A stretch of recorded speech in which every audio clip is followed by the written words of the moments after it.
Good morning बच्चों। आज हम नया अध्याय पढ़ेंगे, आधुनिक भारत का स्वाधीनता आंदोलन। ये सारे टॉपिक 12th कक्षा के बोर्ड के सिलेबस के अकॉर्डिंग है। सामाजिक आंदोलन हम पढ़ रहे हैं। सामाजिक आंदोलन देखिए, ब्रिटिश शासन था भारत में, तो ब्रिटिश शासन के विरुद्ध भारतीय जनता में प्रतिक्रिया हुई और 19वीं शताब्दी की शुरुआत में भारत में सामाजिक और सांस्कृतिक जीवन में ऐसे आंदोलन प्रारंभ हुए जिसे भारतीय पुनर्जागरण कहा गया, क्योंकि इन आंदोलनों के माध्यम से सामाजिक और धार्मिक क्षेत्र में जो रूढ़ियां आई थी उनको समाप्त करने का प्रयास किया गया था। और दूसरी ओर भारत की गौरवशाली, जो हमारा प्राचीन भारत का गौरवशाली अतीत था, उसको उजागर करके भारतीयों के मन मस्तिष्क में आत्मसम्मान की भावना जागृत की गई थी इन सामाजिक आंदोलन के माध्यम से। और देखिए, इन जो आंदोलन में जो समाज सुधारक थे वो उदारवादी और मानवतावादी विचारों से प्रभावित थे, और ये शिक्षित बुद्धिजीवी मध्यम वर्ग था जिन्होंने देश की दुर्दशा और पिछड़ेपन के कारणों को खोज करके देश का उत्थान किया। देखिए बच्चों, जो ये आंदोलन हुए उनमें मुख्य योगदान था ब्रह्म समाज, आर्य समाज, रामकृष्ण मिशन जैसे सामाजिक आंदोलनों के माध्यम से समाज और धर्म में सुधार के प्रयास किए गए। तो हम ये जो ब्रह्म समाज है, आर्य समाज है, रामकृष्ण मिशन है, इसको अभी हम आगे पढ़ेंगे। उससे पहले हम पढ़ेंगे सामाजिक आंदोलन के उदय के क्या कारण थे भारत में। 19वीं शताब्दी की शुरुआत में जो सामाजिक आंदोलन हुए उनके उदय के क्या कारण थे। देखिए बच्चों, पहला टॉपिक पॉइंट है ईसाई मिशनरियों द्वारा ईसाई धर्म का प्रचार प्रसार करना। देखिए 1813 के चार्टर एक्ट के अनुसार 1813 में क्या हुआ था कि अंग्रेज व्यापारियों के साथ ईसाई पादरी और धर्म प्रचारक बड़ी संख्या में भारत आए, और ईसाई मिशनरियों ने हिंदू धर्म की तो आलोचना करना शुरू कर दिया था और भारतीयों को ईसाई बनाना प्रारंभ कर दिया। अब धर्म और संस्कृति की रक्षा के लिए धार्मिक और सामाजिक आंदोलन आवश्यक होने लगे, और इसे ईसाईकरण को रोकने के लिए भारतीयों ने कालांतर में जो बुराई आई उनको समाप्त करने का प्रयास किया। इसलिए भारत में सामाजिक आंदोलन उदय हुए। दूसरा टॉपिक है यूरोपीय विद्वानों के विचार। देखिए, जो हमारे वेद हैं, उपनिषद है, इनका अध्ययन यूरोपीय विद्वानों ने किया था, जैसे विलियम जोन्स, मैक्स मूलर। इन्होंने भारतीय इतिहास और धर्म का और साहित्य का अध्ययन किया और प्राचीन भारतीय सभ्यता को विश्व की महानतम सभ्यताओं में से एक बताया। और जब विदेशी लोगों ने इनका अध्ययन किया तो अपने गौरवशाली अतीत की जब जानकारी भारतीयों में हुई तो आत्मगौरव और आत्मसम्मान की भावना उत्पन्न हुई, तो इसलिए भी सामाजिक आंदोलन के उदय हुआ। तीसरा है कि पश्चिमी सभ्यता का प्रचार जब भारत में होने लगा तो हम भारतीय संशकित होने लगे, और समाज सुधारकों ने भारतीय धर्म और संस्कृति में विश्वास बनाए रखने की प्रेरणा भारतीयों को दी और जो रूढ़ियां आई थी उनको समाप्त करने का प्रयास किया। चौथा पॉइंट है समाचार पत्र पत्रिकाओं की भूमिका। देखिए बच्चों, समाचार पत्र पत्रिकाओं में जब अंग्रेजों के दुर्व्यवहार के समाचार छपने लगे तो समाज सुधारकों ने पत्र पत्रिकाओं के माध्यम से समाज में जागृति उत्पन्न की। और पांचवा पॉइंट है शिक्षित मध्यम वर्ग का उदय। अब जब ये अंग्रेजी में पढ़े लिखे जब मध्यम वर्ग, शिक्षित मध्यम वर्ग आए तो पश्चिमी देशों में जो आंदोलन चल रहे थे, समाज में जो परिवर्तन हो रहे थे, उनकी जानकारी उनको जब मिली तो उन्होंने भी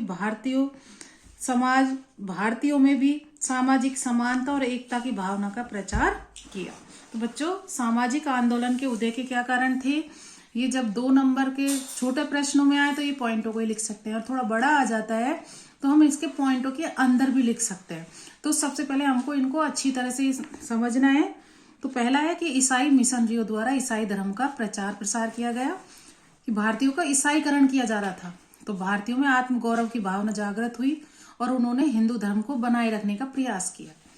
दूसरा है कि यूरोपीय विद्वानों ने जैसे विलियम जोन्स, मैक्स मूलर, इन्होंने भारतीय इतिहास और धर्म और साहित्य का अध्ययन कर बताया कि प्राचीन भारतीय सभ्यता विश्व की एक महान सभ्यताओं से एक है। जब अतीत की जानकारी भारतीयों को हुई तो उनमें आत्मगौरव और आत्मसम्मान की भावना आई। तीसरा है, जब पश्चिमी सभ्यता का प्रचार होने लगा हमारे भारत में, तो भारतीय लोग सशंकित होने लगे और मतलब भय उत्पन्न हो गया उनमें, और उन्होंने समाज में आई जो रूढ़ी आई थी उनको समाप्त करने का प्रयास किया। और समाचार पत्र पत्रिकाओं की भी बहुत भूमिका रही। पांचवा है, जो शिक्षित मध्यम वर्ग था, जो अंग्रेजी में पढ़ा लिखा था, अंग्रेजी शिक्षा प्राप्त वर्ग था, इन्होंने पश्चिमी समाज में जो आंदोलन चल रहे थे उनके अध्ययन किया और भारतीय समाज में भी समानता और एकता लाने का प्रयास किया। तो ये इसके पॉइंट हो गए। अब हम पढ़ेंगे ब्रह्म समाज और राजा राम मोहन राय। तो सबसे पहले हम बता दें आपको कि ब्रह्म समाज की स्थापना किसने की? राजा राम मोहन राय ने। तो कभी एक नंबर का या छोटे प्रश्नों के रूप में आ जाता है कि किसने ब्रह्म समाज की स्थापना किसने की और कब की? तो राजा राम मोहन राय ने की थी। और कब की बच्चों? 20 अगस्त 1828 में। और कहां पर की? कलकत्ता में की थी। तो ब्रह्म समाज की स्थापना किसने की? राजा राम मोहन राय ने। तो सबसे पहले हम राजा राम मोहन राय के विषय में पढ़ेंगे। देखिए, इनका जन्म 1774 में बंगाल के राधानगर में ब्राह्मण परिवार में हुआ था। कहां पर हुआ? बंगाल के राधानगर में ब्राह्मण परिवार में हुआ था। और जो राजा राम मोहन राय है उसने बंगाल में जो चेतना जागृत की, उसके कारण इनको बंगाल में नव चेतना और क्रांति का अग्रदूत, अब जो इन्होंने सुधार किए, तो सुधार आंदोलन का प्रवर्तक और आधुनिक भारत का पहला नेता कहा गया है। यानी इन्होंने जो समाज में कुरीतियां आ रही थी, आडंबर आ रहे थे, उनका खंडन किया था और उनमें सुधार करने का प्रयास किया था। देखिए बच्चों, राजा राम मोहन राय की हिंदू धर्म के मौलिक सिद्धांत और दर्शन में आस्था थी। तो इन्होंने जो हिंदू धर्म और समाज में जो आडंबर आए थे कालांतर में, उनको समाप्त करने का प्रयास किया। इसके अलावा इन्होंने देखिए हिंदू, इस्लाम, ईसाई सभी धर्मों और के महत्वपूर्ण ग्रंथों का भी अध्ययन किया। इन्होंने देखिए ये कई भाषाओं के जानकार थे, अंग्रेजी, फ्रेंच, जर्मन, लेटिन, हिब्रू आदि। और देखिए इन्होंने कई किताबें लिखी। इनकी प्रसिद्ध किताब है, देखिए जो किताब है इनको याद रखना है, एक ईश्वरवादियों का उपहार, प्रीसेप्ट्स ऑफ जीसस। कौन कौन सी किताब है? एक ईश्वरवादियों का उपहार, प्रीसेप्ट ऑफ जीसस, और तोहफत उल मुहिद्दीन, ये फारसी भाषा में लिखी हुई है। तोहफत उल मुद्दीन ये किस भाषा में लिखी हुई है? फारसी भाषा में। इसके अलावा इन्होंने कई अखबार निकाले। मिरात उल अखबार फारसी भाषा में। तो कई बार क्वेश्चन पूछा जाता है कि मिरात उल अखबार के संपादक कौन थे? तो हम बता सकते हैं राजा राम मोहन राय। तो छोटे छोटे प्रश्न है ये अंदर के, तो इनको अच्छी तरह से, ये जो टॉपिक है इसको अच्छी तरह से पढ़े। और संवाद कौमुदी एक पत्रिका थी, इसका बांग्ला भाषा में लिखा, एक बंगदूत हिंदी भाषा में लिखा। तो ये किताबें अच्छी तरह से याद करना। पहली है एक ईश्वरवादियों का उपहार, प्रीसेप्ट्स ऑफ जीसस, और तोहफत उल मुहिद्दीन ये फारसी भाषा में लिखी हुई है। अखबार मिरात उल अखबार फारसी भाषा में लिखा हुआ है, संवाद कौमुदी बांग्ला भाषा में लिखा हुआ है, और बंगदूत ये हिंदी भाषा में। इसके अलावा देखिए राजा राम मोहन राय ने 1815 में, कब? 1815 में आत्मीय सभा की स्थापना की थी। किसकी स्थापना की? आत्मीय सभा की। और देखिए बच्चों 1825 में इन्होंने कलकत्ता में वेदांत कॉलेज की स्थापना की थी। और अभी मैंने बताया था इन्होंने ब्रह्म समाज की स्थापना कलकत्ता में की थी 20 अगस्त 1828 को। और देखिए 1833 में राजा राम मोहन राय की मृत्यु ब्रिस्टल में हो गई थी। ब्रिस्टल जो ब्रिटेन में है। और देखिए जो देवेंद्रनाथ टैगोर है वो राजा राम मोहन राय के विचारों से प्रभावित हुए। ये देवेंद्रनाथ टैगोर कौन थे? रविंद्रनाथ टैगोर के पिताजी। देवेंद्रनाथ टैगोर ने 1839 में तत्वबोधिनी सभा की स्थापना की थी। किसकी स्थापना की? तत्वबोधिनी सभा की स्थापना। लेकिन बाद में जब ये राजा राम मोहन राय की मृत्यु हो गई तो 1843 में, उसके बाद में 1843 में देवेंद्रनाथ टैगोर ने ब्रह्म समाज को पुनर्जीवित किया। पुनर्जीवित यानी उसको वापस से अच्छी तरह से उसका प्रचार प्रसार किया। और केशव चंद्र सेन भी ब्रह्म समाज के साथ जुड़ गए। लेकिन 1867 में, देखिए बच्चों कब? 1867 में ब्रह्म समाज का विभाजन हो गया। क्या हो गया? विभाजन हो गया। कैसे हो गया? कि देवेंद्रनाथ टैगोर है वो तो राजा राम मोहन राय के मार्ग पर चलाना चाहते थे ब्रह्म समाज को, और जो केशव चंद्र सेन है वो सामाजिक सुधारों में रुचि रखते थे और वो सभी धर्मों के प्रस्तावों के पाठ की अनुमति चाहते थे और समाज सुधार का समर्थन करते थे। तो ये 1867 में ब्रह्म समाज दो भागों में बट गया। देवेंद्रनाथ टैगोर वाला तो आदि ब्रह्म समाज कहलाया। क्या कहलाया? देवेंद्रनाथ टैगोर वाला आदि ब्रह्म समाज। और केशव चंद्र सेन वाला क्या कहलाया? भारत का ब्रह्म समाज। लेकिन बाद में देखिए 1878 में क्या हुआ? देखिए जो केशव चंद्र सेन थे वो बाल विवाह विरोधी थे, लेकिन इन्होंने क्या किया, अपनी जो 13 साल की बेटी थी उनका विवाह बहुत बड़ी उम्र के कूच बिहार के राजा से कर दिया। इस कारण इनके अनुयायी थे वो रुष्ट हो गए और 1878 में जो भारत का ब्रह्म समाज है वो भी साधारण ब्रह्म समाज में बट गया। तो इस प्रकार इसके टुकड़े हो गए। लेकिन देखिए जो राजा राममोहन राय और ब्रह्म समाज है उसने सामाजिक, धार्मिक और शिक्षा के क्षेत्र में उल्लेखनीय कार्य किए। इनके कार्यों को अब हम पढ़ेंगे। पहला पढ़ेंगे हम, देखिए बच्चों, सामाजिक सुधार में राजा राममोहन राय ने क्या सुधार किए। देखिए पॉइंटों के रूप में लिख लेते हैं इनको पहले अच्छी तरह, जिससे कि पॉइंट याद होंगे तो लिखने में सुविधा रहती है और याद करने में भी सुविधा रहती है। तो देखिए जाति प्रथा, जो समाज सुधार हुए अधिकतर वो सारी इन्हीं बातों को लिखेंगे। जाति प्रथा, अस्पृश्यता यानी छुआछूत, सती प्रथा, बहुविवाह, बाल विवाह, पर्दा प्रथा आदि का इन्होंने विरोध किया। यानी कई जो सामाजिक कुरीतियां थी उनका इन्होंने विरोध किया। और देखिए जो सबसे इंपॉर्टेंट बात है कि सती प्रथा को राजा राम मोहन राय के प्रयासों से लॉर्ड विलियम बेंटिंक, जो गवर्नर जनरल थे लॉर्ड विलियम बेंटिंक के समय में यानी 1829 में कानून बनाकर रोक लगा दी गई। सती प्रथा क्या था पता होगा सभी बच्चों को, कि जब पति मर जाता था तो उसकी विधवा उसी अग्नि में उसके साथ जल के मरती थी, तो ये सती प्रथा थी। तो इस पर रोक लगाया राजा राम मोहन राय के प्रयासों से लॉर्ड विलियम बेंटिंक ने। प्रश्न कई बार ऐसे पूछा जाता है कि सती प्रथा को किसके प्रयासों से समाप्त किया गया, तो राजा राम मोहन राय। और कानून किसने लगाया, तो लॉर्ड विलियम बेंटिंक ने।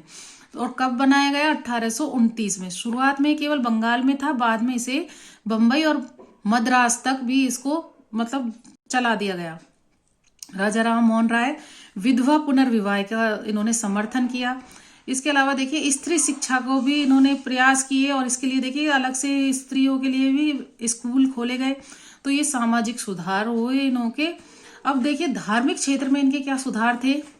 राजा राम मोहन राय ने एक ब्रह्म यानी एक ही देव, एक ही ब्रह्म में एक ईश्वरवाद का समर्थन दिया, यानी एक ईश्वरवाद का नारा दिया। ये भी हम पॉइंटों के रूप में पढ़ रहे हैं। दूसरा पॉइंट क्या था, इन्होंने धार्मिक आडंबर और पाखंडों का विरोध किया।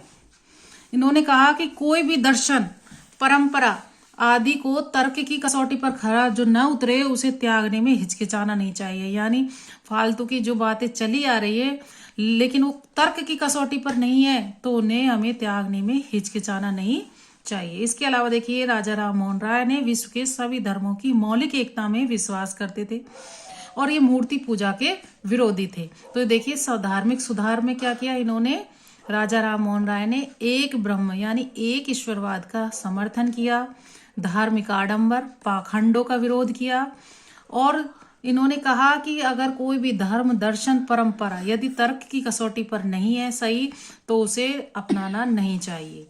और सभी धर्मों के मौलिक एकता में विश्वास थे, मूर्ति पूजा का विरोध किया था। आर्थिक विचार क्या थे, देखिए उन्होंने जनसाधारण को आर्थिक शोषण से मुक्ति दिलाने का प्रयास किया। यानी इन्होंने आर्थिक, जो बंगाल के जमींदार थे जो कृषकों पर शोषण कर रहे थे तो उनका उन्होंने विरोध किया था। और शिक्षा के क्षेत्र में इनके योगदान देखिए राजा राम मोहन राय पाश्चात्य शिक्षा यानी अंग्रेजी शिक्षा प्रणाली और अंग्रेजी शिक्षा के समर्थक थे। देखिए बच्चों उनका क्या मानना था कि यदि अंग्रेजी शिक्षा प्राप्त करेंगे तो विचारों का प्रचार और प्रसार आसानी से होगा। यानी जो आधुनिक विचार है उनका प्रचार आधुनिक शिक्षा से जरूर मतलब अच्छी तरह हो जाएगा। इसलिए वो पाश्चात्य शिक्षा प्रणाली और अंग्रेजी शिक्षा के समर्थक थे। देखिए बच्चों उन्होंने वेद और उपनिषदों का बांग्ला भाषा में भी अनुवाद किया। पत्रकारिता के क्षेत्र में उल्लेखनीय कार्य करने के कारण उन्हें भारतीय पत्रकारिता का अग्रदूत भी कहा जाता है। तो देखिए बच्चों, कई बार प्रश्न पूछा जाता है, छोटे छोटे प्रश्न बन जाते हैं, तो अगर हम अच्छी तरह पढ़ेंगे तो प्रश्न अच्छी तरह हो जाएगा कि भारतीय पत्रकारिता का अग्रदूत किसे कहा जाता है। तो हम आसानी से बता सकते हैं कि राजा राम मोहन राय को। इस प्रकार देखिए, जो हमने अभी पढ़े, सामाजिक सुधार पढ़े, सती प्रथा को हम इम्पोर्टेंट अच्छी तरह याद रखना है कि सती प्रथा किसके प्रयासों से समाप्त हुई। धार्मिक सुधार देखिए, पाखंडों का विरोध किया। आर्थिक विचार यानी जनसाधारण को आर्थिक शोषण से बचाया। शिक्षा के क्षेत्र में भी उल्लेखनीय कार्य किया, पाश्चात्य शिक्षा प्रणाली के समर्थक थे। और देखिए, पत्रकारिता के अग्रदूत थे। तो इस प्रकार देखिए, हमने राजा राम मोहन राय और ब्रह्म समाज ने हिंदू धर्म में जो रूढ़ियां थी उनको समाप्त कर हिंदू धर्म में एकता लाने का प्रयास किया और उन्होंने राजनीतिक चेतना जागृत की। तो देखिए बच्चों, इसमें प्रश्न तो बहुत सारे हैं छोटे छोटे, लेकिन कुछ इंपॉर्टेंट क्वेश्चन मैंने अभी आपको दे रही हूँ, उनको करना है। देखिए बच्चों, जो आज का टॉपिक पढ़ाया है उसके आए हुए महत्वपूर्ण प्रश्न है, इनको अपनी उत्तर पुस्तिका में लिखें। इसके अलावा जो प्रश्न थे, छोटे छोटे प्रश्न, उनका उत्तर जब ही दे पाओगे जब इस टॉपिक को अच्छी तरह से पढ़ोगे। धन्यवाद।